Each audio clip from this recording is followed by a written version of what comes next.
La pandèmia de Covid va ser una crisi especialment cruel amb la població de territoris turistitzats i alhora la confirmació de les nostres tesis sobre decreixement turístic. La reacció de l'administració pública i el sector privat ha resultat encara més dura. Augment del suport al sector turístic, rescat financer i creació de noves estratègies de distracció. Autèntics piròmans que destinen la parafernàlia discursiva a simular que les coses canvien, però en realitat mantenen l'statu quo. Hòstia, i això? Vale.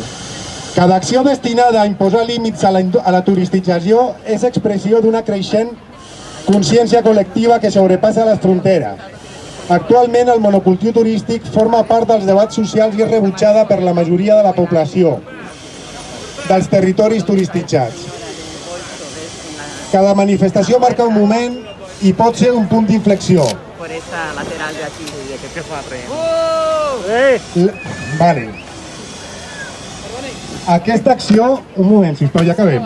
Aquesta acció tanca la trobada sud d'Europa contra la turistització que ha tingut lloc aquest cap de setmana a Barcelona amb la presència de més de 15 territoris turistitzats a la ciutat.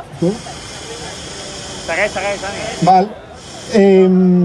I aquesta acció d'avui, com es llegeix aquí, serveix per anunciar que el dia 15 de juny tindrem manifestacions i mobilitzacions a tot el sud d'Europa contra la turistització.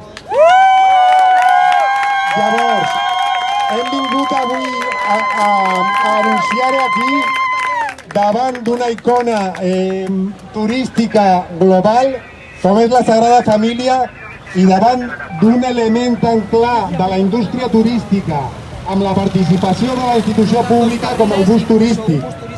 I ara ja, si sembla bé, passem a l'últim moment de la